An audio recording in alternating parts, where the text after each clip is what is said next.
What's going on, everybody? Welcome back. FantasyTeamAdvisors.com, bringing home the bacon, MLB DFS video. It is Sunday. It is August 4th edition, and we are back with a brand new video for you. New to the channel, stick around. We've got a lot to cover. You can already see it's a pretty long video, but we go through every game that we can play, except for this early game. That is like the Roku game of the day, and we don't do the Sunday Night Baseball game. So we do the main slate and then the 3 or 4 game afternoon slate. We break it down. We look at all the pitchers. We look at all the batters that we like in those games. These are our opinions.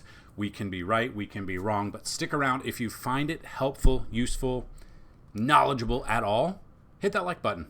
That goes a long way. Hit that subscribe button as well. We have giveaways every single day, and you can win every single day. 2 ways to win. Firstly, like the video, be a subscriber, and leave a comment. If the video gets at least 50 likes, you have a chance at a free week of FTA Plus. FTA Plus includes all of these sports, current sports right now. If you got it today, you get a week of MLB. NASCAR is back next Sunday, so a week for next Sunday's NASCAR. We've got PGA, MMA, and then obviously once NFL comes back and NBA comes back, we'll have even more. So we're in August. We're very excited. NFL is en route. We are there. We are very close. I think we have football every single week now until February. So we are right there, and we cannot be more excited. But keep going. If this video gets at least 100 likes, you have a chance at a free month of FTA Plus. 150 likes, a chance at a free $200 a year. 200 or more likes on this video, a chance at a lifetime pass worth $500. So if you find this, just one word of this useful, hit the like button. We've never hit 200 likes before, and I want today to be that day. We're also going to give away 2 lifetime passes if we get to 10,000 YouTube subscribers before the first NFL regular season NFL game, which I think is 33 days away. I think we can do it. If you guys can help, hit the subscribe if you have not already, and have a chance at a lifetime pass. Second way to win. Somewhere in this video, there will be a keyword that I will say out loud. Type that keyword in there. You have a chance at a free week. Now, you can combine these. You can win both of them. We have not done that before. So we're going to see who the 2 winners are from yesterday, or maybe it's 1 winner, and it could be you. So the first one, this is just for hitting a minimum of 50 likes, and that is Pollock Hillbilly 4492. He has won multiple times. You can win multiple times. All you got to do, come back, be a subscriber, and leave a comment every single day on these videos. You have a chance as well. Now, the keyword yesterday was Stanley. He had it in there. We're still going to re-roll it, but he has a chance to be the first person to win both of them with the keyword. So congratulations. Email me, dfshelp1@gmail.com. That's dfshelp1@gmail.com, and we will get you set up with that free pass. And all you had to do was comment below. So the second winner, or maybe it's the same one, let's see. That's the first time that has ever happened. First time that has ever happened. Congratulations to you. Email me. I know you have an account on the site. Just email me and say you were the winner for both, and we will get you set up with those passes. So congratulations yet again. I knew you could do it. Come back tomorrow, everybody, because we're going to continue rolling on this train, and you guys have a chance to do exactly what he did. We have never done that before. I'm proud of everyone who's subscribed, and good luck in the future. So what we're going to do is, in the description of this video is all of our links. So if you guys are interested in checking out our Discord link is down below. We give out core plays and stuff like that. Go check that out. If you want to check out the article for today, if this video is a little bit too long for you, we abbreviate a little bit, give you about 5 plays at each position from our cheat sheet. And then if you want to check out other stuff, you can see everything on the screen right now under the MLB tab. But if you have an FTA Plus membership, you've got NASCAR once it's back, PGA, MMA, NFL. We're very excited. So we've also got some merch that would help us out if you guys check that out. But if you want to help the channel out without spending any money, clicking on the ads, watching the entire video, even if you play the video in the background on mute, it helps out the channel more than you guys know. So let's just jump into it. Let's get in there. We've got this first game that is the early game for the Roku channel, so we are not going to look at this. We're going to jump right into it. We are going to look at the Diamondbacks at the Pirates as the first game on this main slate, and we are going to get some numbers and look at everybody. So that being said, it is Paul Skeens Day. For whatever reason, he had his worst outing. He had his worst outing last start.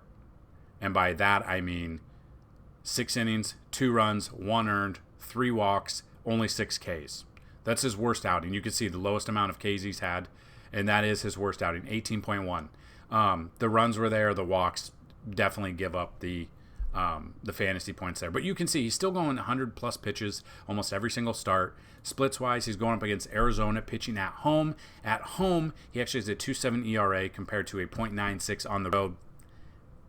Small sample size, but he is currently right now the front runner for the NL Cy Young, and I mean he's pitched very, very well. So we look at him. He's got a great matchup here. If we look at Arizona bats against right-handed pitching, overall they're a little bit better against lefties.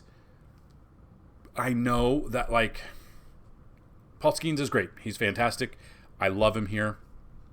He has not faced Arizona before. But if you want to fade Paul Skeens because he is the highest priced pitcher, a lot of people are going to be on him. If you want to see the ownership percentages, it'll be under the MLB tab, and then it'll be under our cheat sheet. There is the second and third tabs are both Fanduel and DraftKings projected ownership, and you can see how high ownership he will have, depending on when you watch this video. But that being said, if you want to fade Paul Skeens and you want to look at Arizona bats because it'll be a low-owned stack today, Jock Peterson batting .288 against righties with 15 home runs. Josh Bell's switch hitter batting .246 with 10 bombs against righties. You've got Eugenio Suarez batting .232 but has 12 bombs. They are hitting okay. Corbin Carroll only batting .226, but he bats better against righties than lefties. So these numbers are okay. I still like Paul Skeens, but if you want to go against the grain and you want to go with Arizona bats, I don't blame you whatsoever in this one. Then you've got Ryan Nelson coming in against Pittsburgh. Game logs, coming off a couple of good games, or one game against Washington, won 17-0, 7 innings there, 9 strikeouts, 35.4. Kansas City got lit up by them, 2.3, so that was a little skid there. But he is so cheap. That's what's weird. He's very cheap. He's been going into the game 5, 6, 7 innings here. It's not the worst matchup for him is the thing. No one's really had success against him on this team. Overall, I mean, there are some batters that can hit against righties. So, Ryan Nelson at his price, he has the 5th best matchup for pitches be crazy. And what that is, if you're new to the channel, towards the end of this video, after we get through all of the games, we're going to go over the top 5 pitchers that have the best matchups according to teams that strike out the most. And we call that segment Pitches Be Crazy. Currently number 5 right now. And then after that, we're going to give you, we've done simulations, we've done early simulations. We're going to give you all of the batters that have a 10 out of 10 matchup rating after the early simulations that we've done. So we do the updated simulations on the website, but we wanted to give you a first look at some of the batters that have a great matchup here. But Ryan Nelson, 5,900 for maybe sports betting purposes, strikeouts, depending on what line it is when it comes out, might be a good spot there. DFS-wise, he is very cheap. For tournaments, I'm okay. But if you're going against the grain and you're looking for those pirate bats against him, O'Neal Cruz batting .288 with 12 bombs against right-handed pitching. Rowdy Tellez, .252 with 7 bombs. McCutcheon's got 9 bombs, only batting .237. Brian Reynolds batting .289 with 13 bombs himself there. Those would be the bats that I would look at if I were to stack the Pirates. But Nelson is so cheap, I do not mind him in this matchup here. I kind of like this matchup for him there. So that's kind of my thought in this game here. Moving on to the next game, you got the Marlins at the Braves. You got Edward Cabrera versus to be announced. As of the making of this video, it is to be announced, but it looks, all indications are Max Fried's coming off the IL. Now, I don't know. He will skip rehab. He's missed 2 weeks. I don't know if he's going to be on some sort of pitch count. I just don't know. It's not out there yet. He's already faced Miami twice this year. He's had success. 7 hits allowed, but only 1 earned run with 10 Ks. He's averaged a .59 ERA and 30.1 fantasy points per game. Now, if he's at full strength and he is good to go and he's pitching, I like him here. But if he is, since he's not going to a rehab start, could be on a short leash, that's what scares me a little bit. I would probably still take Max Fried. We just have to wait for the news to see if possibility of him coming out there. And then Edward Cabrera coming in for Miami. Oops, there we go. 6.65 ERA, game logs. He's actually had back-to-back kind of good starts. Only gave up 2 earned runs against Tampa Bay, only gave up 3 earned runs against Baltimore, and they won that game against Baltimore. But on the road in 4 starts, he's given up 16 earned runs, a 9.39 ERA, which is wild because he's given up 16 earned runs away and 16 earned runs at home, and his ERA, the walks are terrible at home. The strikeouts are also low. I would probably be going with Braves bats today. Now, today is Sunday. It is the day of rest. That means a lot of times the catchers are the ones that sit. So whether or not it's Sean Murphy, whether or not it's Travis d'Arnaud, I like them there. I also like Jorge Soler if we're looking. Jared Kelenic, Matt Olson is another one. Austin Riley would be another one. You could look at Arcia as well. I do like a full Brave stack today. Kind of wait on the news to see if Fried is going to be on some sort of pitch count or some sort of, hey, he's only going to kind of go like this. Be a little bit weary of that one. But once that news comes out, if he's good to go, I like his matchup here against Miami a lot. Next game with the Blue Jays at the Yankees. The Yankees lost the game Friday. Judge had back-to-back days with 2-run home runs. We saw him have a home run on Friday. He was the picture of the video yesterday because I absolutely loved his matchup against Barrios. He then hit a 2-run home run in the first inning, and then they intentionally walked him with 2 outs in the second inning, which I don't think's ever happened. I think I read a stat of something like that that early in the game with no one on. But now you got Yariel Rodriguez, who's been up and down this year, and then Garrett Cole, who's also been up and down this year. So they did skip Garrett Cole's start because of, they said body fatigue. It sounds like it wasn't an arm issue. He had the flu or he had some sort of sickness that his entire body, depending on how bad it was, just had the fatigue and couldn't bounce back. Maybe that is why we saw his previous start, not do so well. The problem is he is still priced up there at 8,600, 5.40 ERA. Obviously, he has not pitched very well this year, but also hasn't pitched that much. Against the Mets, he gave up 6 earned runs. He was cooked in that one. Had a little bit more rest. He's had some good stretches games here. He's already faced Toronto once this year. 5 innings pitched in that game. 1 earned run, 6 strikeouts, 1.80 ERA. That was at Toronto on June 30th. Toronto, they gave up, I think they traded 9 players overall. It's just the team's a little bit different. I mean, there's Vladdy, and that's about it. Now, looking at this game, I like Garrett Cole for tournaments. Again, he's not his Cy Young self right now, starting off the season very late. That's the problem. So we look at this. With this here, I think Garrett Cole is a tournament option only. Then you got Yariel Rodriguez. Coming in, 4.31 ERA, has not faced the Yankees this year. On the road, he's got a 5.85 ERA, so he's just been bad on the road. And the Yankees' offense has been coming alive, coming off a terrible start against Baltimore. Yankees and Baltimore are about even, being good teams. Tampa Bay, he did well. He's had some good games, but then he's had some bad games in between. This just feels like another bad game, depending on the strike zone. Now, yesterday's strike zone in this game, Laz Diaz, the strikes were literally this far outside, and he was calling them strikes. It was absolutely wild what he was calling. Hopefully we get a better umpire behind the plate, and you can actually see that under the MLB tab on the site. We have umpire factors, and it'll tell you if they're a pitcher umpire or a hitter umpire, and that'll help a little bit building out lineups or kind of your thought process. So Rodriguez, I'm probably off of him. I'm obviously Judge and Soto are the top 2. They're very expensive, but they're the top 2. And Volpe's been absolutely on fire since the All-Star break. Had, I think, 4 RBIs yesterday. He had a 2-run home run. Yesterday, and I also believe Saturday he had another single. He had 3 or 4 RBIs in that game. Jazz Chisholm, I'd put him in there as well. I don't mind him. Depending, like Verdugo's kind of back in a little bit of slide, so I don't know about him. I could see being Sunday, I could see DJ LeMahieu playing first base. Had a 6 RBI day, and then he's sat a couple of games, so that's definitely something that we could look at. Austin Wells has been absolutely on fire. I do like a Yankee stack here. Now, Toronto, I mean, there's Vladdy's batting 314, Horwitz batting 280.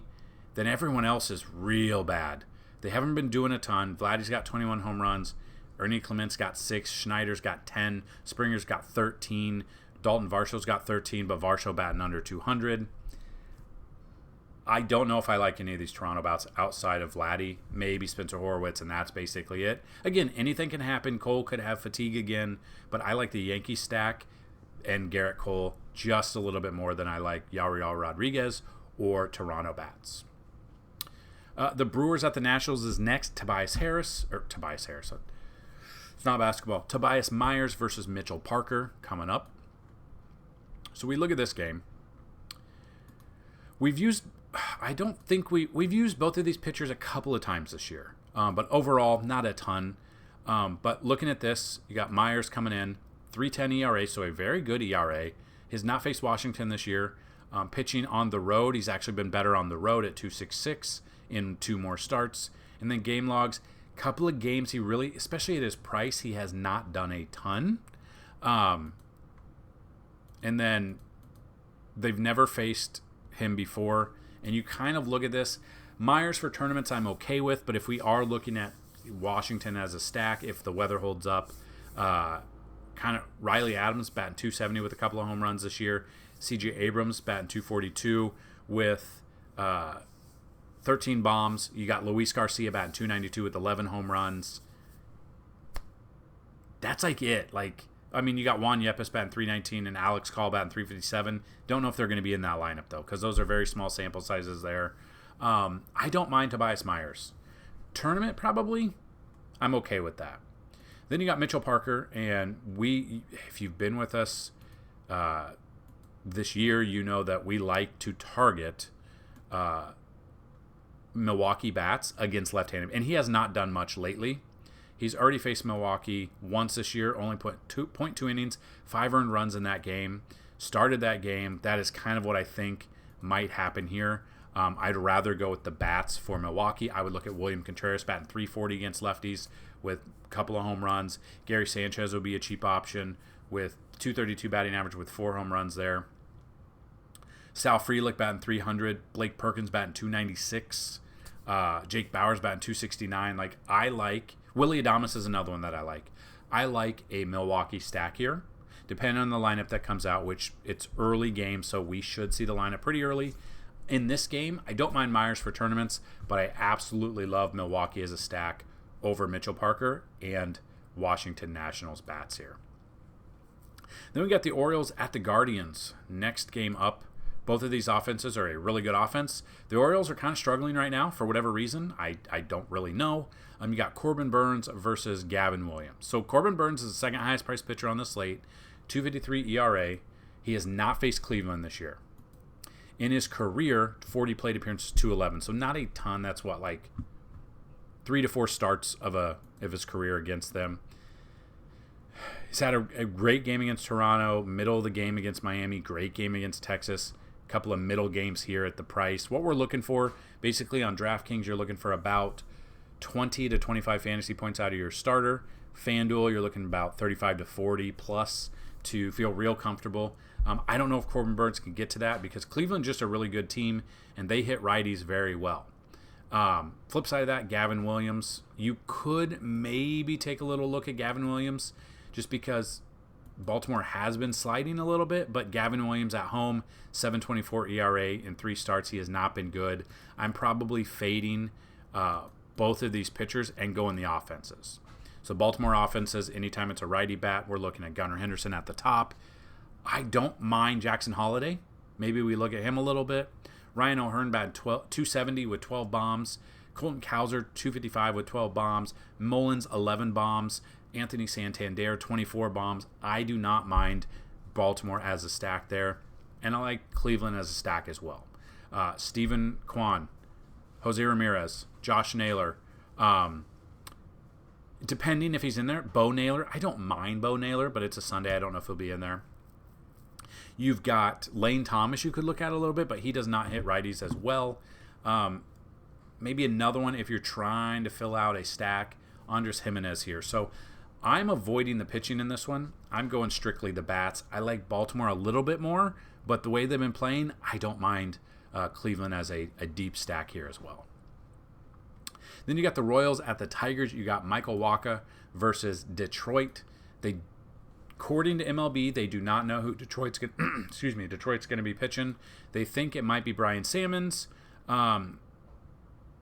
He last pitched on Monday. It was a start. He went 7.1 innings. So he actually went deep. Again, with all of the trades going through, Jack Flaherty leaving, injuries, like there's a lot of, we're going to see probably the next couple of days, we're going to see a lot of teams that they don't have a pitcher until a couple hours before first pitch. But Brian Sammons is here, and we're looking at him at 6.14 ERA.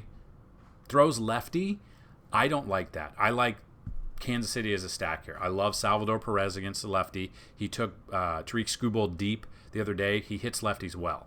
I like, obviously, Bobby Witt Jr. is one of the best hitters on the planet right now. I would look at him as well. Usually I like to take a little bit of Hunter Renfroe against lefties if he is in that lineup. I don't mind Vinny Pasquantino. I don't mind Michael Garcia against a lefty as well. It'll really just depend on who starts for the Royals and if the weather is good. But pitching-wise, Michael Wacha, I can't get a read on him. He's already faced Detroit twice this year, has 1 win, 1 loss, given up 6 earned runs and 15 hits. Only 1 walk, but in 2 starts, only 6 strikeouts. I just don't think he could get the fantasy points for us. I could be wrong, and we can talk about that tomorrow. I just don't know if he gets enough fantasy points at 8,400 to make me feel comfortable enough to throw him out there. In this game, I'm probably avoiding both pitchers, just looking at Kansas City bats as one of our top stacks today. Then we got the Rays at the Astros. Again, the Rays, they traded a lot of people away as well. To be announced, they think it's going to be Tyler Alexander. He's expected to serve as the bulk reliever, so they're going to have an opener. So Sean Armstrong. Yeah. Okay. No, that was before. It could happen again. It usually follows that trend. That was the last start. Fully expect that something to happen again. So Sean Armstrong first, and then Tyler Alexander coming in. He didn't do too bad, but again, bulk reliever, and then he only did 2.1 innings. Yeah, I fully expect it to kind of happen again in the same fashion. I don't trust that, especially with Alexander being a lefty. I would look at the Astros bats here for sure. I don't like Alexander. I do not like the Tampa Bay offense. And then we've got Spencer Arrighetti, 5.58 ERA. He has not faced Tampa Bay this year. At home, he has a better ERA at home. Tampa Bay's offense has just been bad. He's had a couple of bad starts, but then he's had a few good starts as well. I don't know if I trust him enough. Maybe tournaments. I'm not going to use whoever Tampa Bay throws out there, and I really don't like Tampa Bay's offense. I would look at the Astros offense. Against a lefty, as long as it is Alexander doing the bulk relieving, 3 to 4 to 5 innings, I'm okay with that. Probably looking at some sort of stack of Yordan absolutely murders lefties. Yordan's at the top of my list. Jose Altuve's at that same juncture with me. Alex Bregman being number 3 in a stack. If you're looking for a couple more, depending, Myers or McCormick could be in there.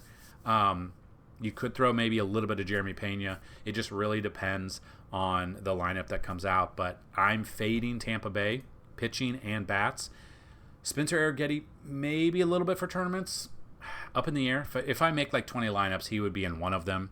But I would look at the Astros hitters against whomever Tampa Bay throws out there today. Then we got the White Sox at the Twins. You've got Chris Flexen versus Simeon Woods Richardson. Kind of looking at this, Flexen's down at the bottom at 5,400. 5.13 ERA. He's faced Minnesota 3 times this year. 2 of them have been starts. 5 earned runs, 3 home runs, 8 strikeouts, averaging 8.8. Not done enough for me. Went 6 innings in that last game at home. 2 earned runs. He did pretty well there, but only got 12.7 fantasy points. He's just not going to do it. I'd rather take the bats for them. And then SWR, he's already faced them twice this year. 14 hits allowed, only 4 runs, 3 of them earned, 8 strikeouts. He really hasn't gotten the fantasy points either. I'm probably, if I'm looking at this game at all, I'm probably just looking at the bats. I'm looking at Minnesota bats over Woods Richardson. Like, for his price, I just don't think he gets the fantasy points that we need. He's 7,100, so he's a little bit cheaper. Maybe you throw him in a lineup because of how bad the White Sox are, but I think I'd rather just take Minnesota bats here against Flexen. Byron Buxton's batting 727 and 11 at-bats with 2 bombs against him. Trevor Larnach, 1 for 8, but with that 1 hit was a home run. But if we dig a little bit deeper into the numbers and we look at the Twins against righties, Jose Miranda's batting 355 with 7 bombs against right-handed pitching. Buxton's got 11 bombs against right-handed pitching. Larnach's batting 244 with 11 bombs. That's not bad. Matt Wallner batting 270 with 6 bombs. I don't mind these as a stack for Minnesota. I am going to fade both of these pitchers, though. I do not trust them enough. I just do not trust them enough. Then the final game on the main slate for Sunday, we've got Nick Pivetta versus Nate Eovaldi. Eovaldi facing one of his former teams. Boston strikes out 3rd most out of any team, so that's great. Problem: Eovaldi's the 3rd highest priced pitcher on the slate. He only got 1 or 2 strikeouts in his last start against St. Louis. Had a fantastic matchup, gave up 3 earned runs, which is okay. He had a quality start, went 6 innings, but the 2 strikeouts did nothing for us. He got 15 ground balls, so he got a ton. He just wasn't getting the swing and misses there. 82 pitches was low, a low count there. He usually is right around, you can see 82, 98, 76, 95, 88. So anytime he's had a low number, the next game he's had an uptick in pitches. We would obviously love to see a 33.4 compared to 11.3. He has not faced Boston this year. In his career, basically 1 total start, 26 plate appearances. So not a ton going off him. But again, when he was on this team or pitching against Tampa Bay, this team has completely changed since then. But he's got a 3.38 ERA. Pitching at home, he's got a better ERA at home. My problem is he is very expensive. We would need at least a minimum of 5 strikeouts. But this is a great team that strikes out. So looking at this, I don't mind Eovaldi. I don't know if I trust him in cash, though. Probably tournament only. And then Pivetta, 4.47 ERA. Splits-wise, on the road, does have a better ERA on the road. Has not faced Texas this year. Coming off a really good start against Seattle with 10 strikeouts, but Seattle strikes out the most out of any team. Then a bad start at Colorado, and then 2 really... he could be a sneaky start here, but he's got those bad games as well. I think both of these pitchers are tournament only. I think I'd rather focus a little bit more on the bats. Eovaldi I do like just because Boston strikes out 3rd most out of any team. But if I'm looking at, if you want to fade Eovaldi and you think Boston's going to have a good game, Rafi Devers batting 344 against right-handed pitching, phenomenal. Wilyer Abreu batting 290 with 10 bombs against righties. You've got Duran, 303 batting average with 11 bombs. Tyler O'Neill, a 247 batting average, but he has 13 bombs against righties. You got Rafaela, 10 bombs with 261 batting average. Like, these numbers are great. Yoshida, 312 batting average, only 3 home runs, but all of these numbers, fantastic against right-handed pitching.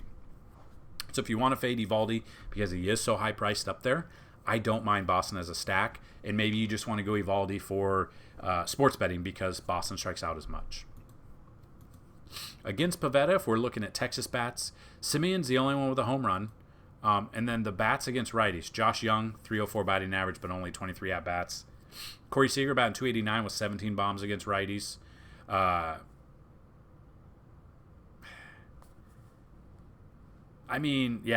of them, Jonah Heim batting 235 with 6 home runs. That's kind of it. Not necessarily liking a Texas stack today. Maybe things change. Maybe the weather. Well, the weather's not going to matter because this is a dome, so the weather does not matter. It depends if it's open or not. If it's open and the ball is hot and humid, or it's humid out, the ball will fly.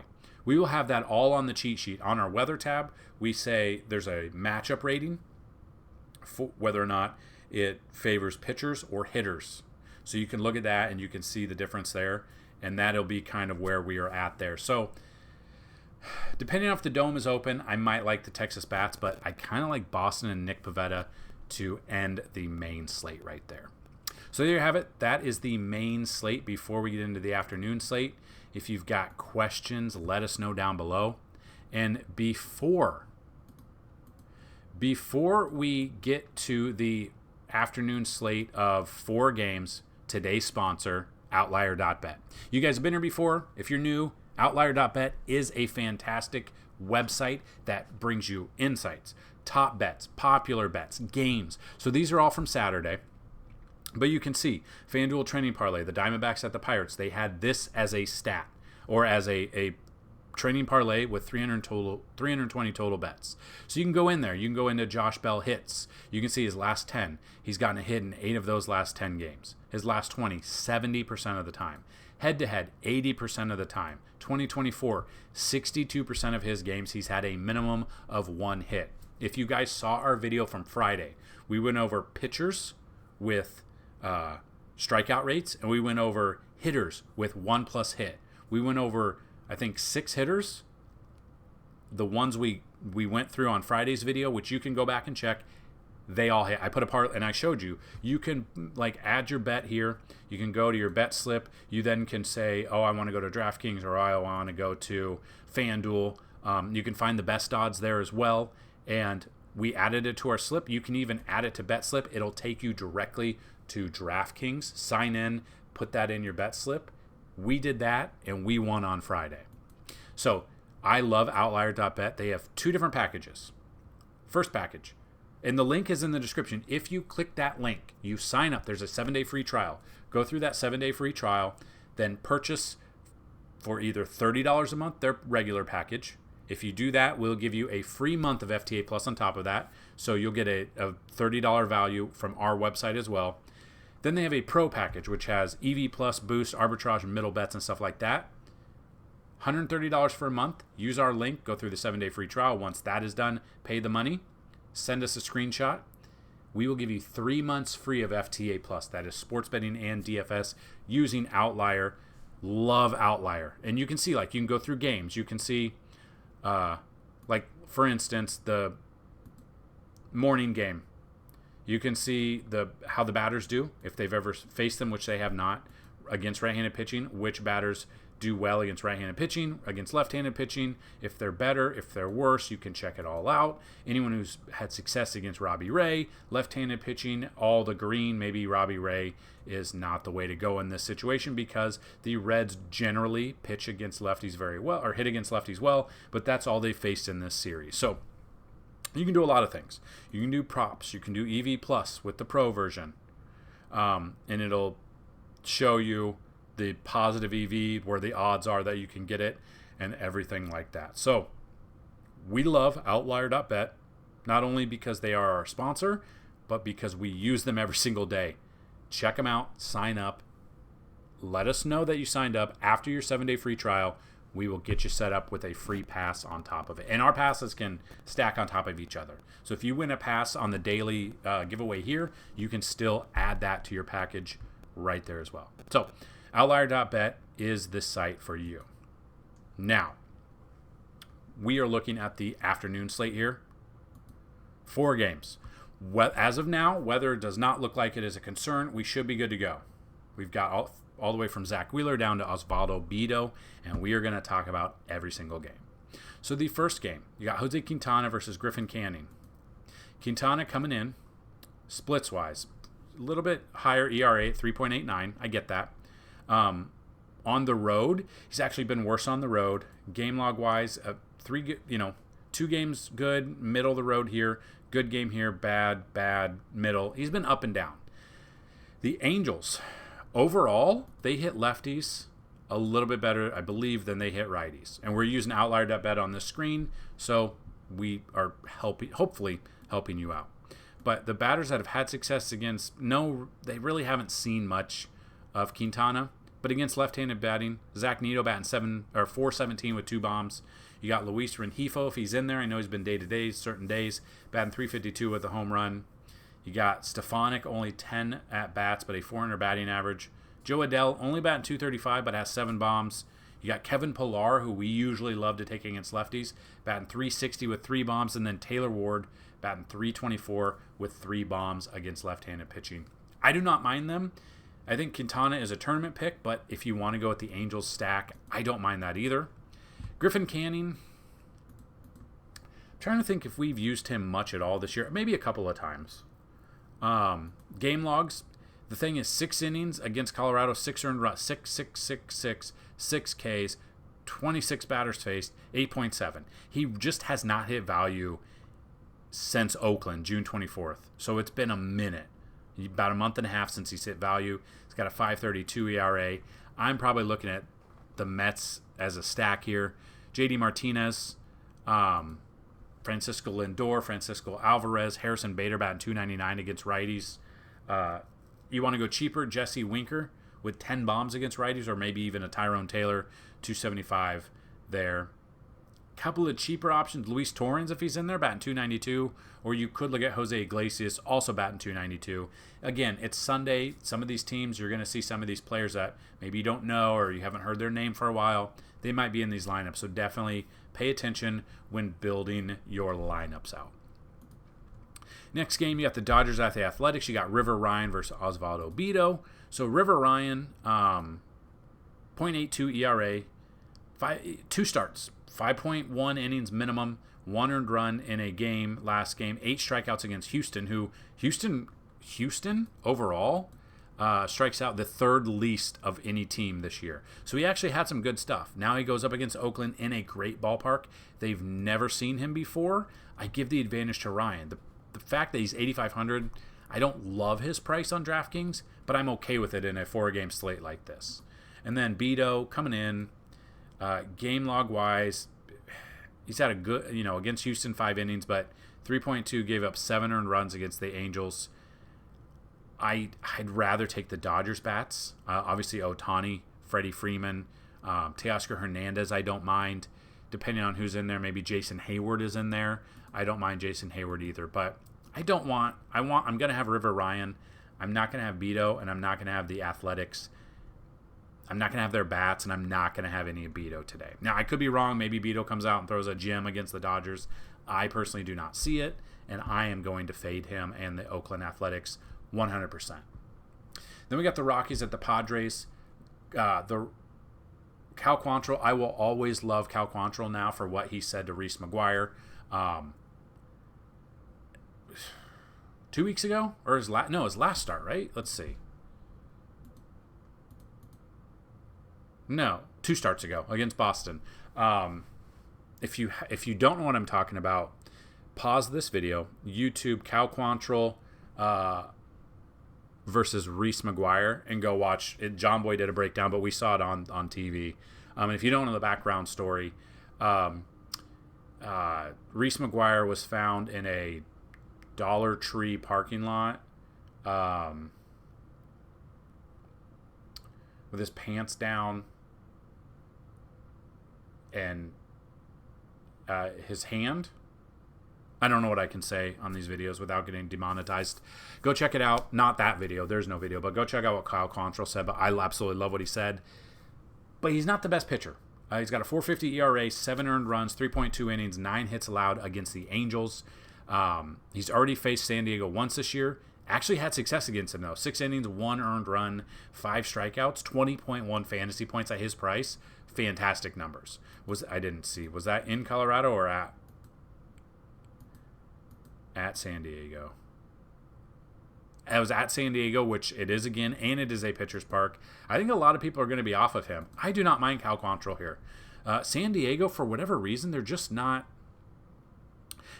hitting the ball very well. And then San Diego, they think it's going to be Carl Edwards Jr., who just got called up or signed to a minor league contract from July 5th. It's wild that he was in AAA Iowa. He was with the Cubs. And I believe, was he not on the World Series team? Like, he's been around for a while, and he just hasn't pitched this year. We don't know if it's going to be him. So we can't really go off anything there. And Colorado bats, just depends. So once it is announced who this is, that will update the simulations. We'll update the player projections and stuff like that. So can't really go off of much here. I don't mind Cal Quantrill, though. And the keyword of the day, we're going to go Judge because he is the best hitter on the planet right now, Aaron Judge. So the keyword is Judge for the day. But before we finish the video, I wanted to get that out to you. So 2 more games to go, or 1 more game to go. This is the last one on the afternoon slate. Then this is the Sunday night baseball game. Zach Wheeler versus Logan Gilbert. Wheeler has a fantastic matchup here because Seattle strikes out the most out of any team on the planet right now. Wheeler's stuff, he did not have it. He did not have it against the Yankees. 3.3. He gave up 7 earned runs in that game. He just did not have it there. Going up against Seattle, he has not faced them this year. Pitching on the road, he has been worse on the road, but I don't mind him against Seattle because they do strike out. If you want to fade him because, Seattle can hit occasionally, you kind of look at this. I mean, there's not a ton. Cal Raleigh could hit a home run, big dumper, 13 bombs against righties. You got Josh Rojas batting 257 with 6 bombs against righties. Arozarena, 10 home runs against righties. Mitch Haniger, 9 home runs. Luke Raley, 11 home runs. Victor Robles, 323 batting average with 3 home runs. I'm okay with that, but I kind of like Zach Wheeler for both DFS and sports betting. And then we've got Logan Gilbert going up against Philly. Philly's kind of on a skid right now. Minus 4.2 his last start at Boston, but he's had some good games in a row. Splits-wise, he has not faced Philly this year. In his career, 54 plate appearances, 212. I don't mind either of these pitchers. If you're going against the grain and you want to look at these Philly bats, Bohm batting 313 with 7 bombs against right-handed pitching. You've got Trey Turner batting 316 with 8 bombs. Brandon Marsh, 11 bombs, 267. Bryce Harper only batting 254 with 17 bombs, but he's kind of been in a slump right now. I might avoid him. Schwarber only batting 184, but again, Schwarber's boomer bust. He's got 12 bombs against righties. So I don't mind them. If I'm twisting my arm, I probably like Wheeler just a little bit more because Seattle does strike out just a little bit more than Philly does in this matchup. There you have it. That is the breakdown. If you want to see a little bit more for this game, check out Outlier.bet. Sign up using our link down below. So that being said, we're going to give you the Pitches Be Crazy, the top 5 pitchers with Pitches Be Crazy right now. Number 1, Zach Wheeler against Seattle. Seattle strikes out 10.16 times per game, and Seattle at home strikes out even more, 10.27. Number 2 is Carl Edwards Jr. / whomever is the San Diego pitcher. I don't like it if it's Carl Edwards Jr., but that is the list. So whenever the San Diego pitcher comes out, see who it is, see if it is a bullpen guy or see if it is an actual starter, and that will be one that has a good matchup against Colorado, who strikes out. Colorado strikes out 9.71 times per game, and on the road 10.33, but it will come down to whoever is the San Diego starter. Number 3 is Nate Eovaldi versus Boston. Boston strikes out 9.59 times per game, and at home 9.38. Number 4 is River Ryan at Oakland. Oakland 9.4 times per game. They are a little bit better at home, but I don't mind River Ryan here. And then number 5 is Ryan Nelson versus Pittsburgh. It'll just depend if Pittsburgh gets to him early and hits him out of the game.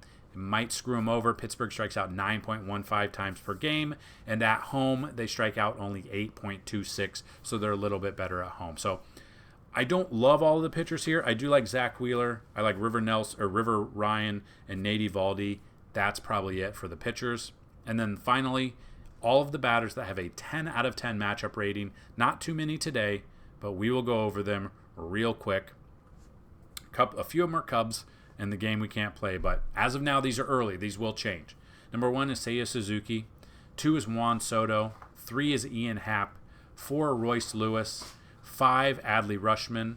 6, Ryan O'Hearn. 7, Pete Alonso. 8, Isaac Paredes. 9, Jose Miranda. 10, Carlos Santana, and number 11 is Nico Horner versus Mikolas. So early indications would say maybe you want to play this showdown game and look at some of these Cubs bats going up against Miles Mikolas today. So that's what I've got in this video. If you found it all helpful and useful, hit that like button, hit that subscribe button, come back tomorrow, go check out the website, click on the ads. All of that helps us out so much you don't understand. Buying some merch, if you buy some stickers, that would be awesome as well. Check out the logo down there. So that's what I've got in this video. Good luck on this Sunday, and let's bring up some bacon. Peace!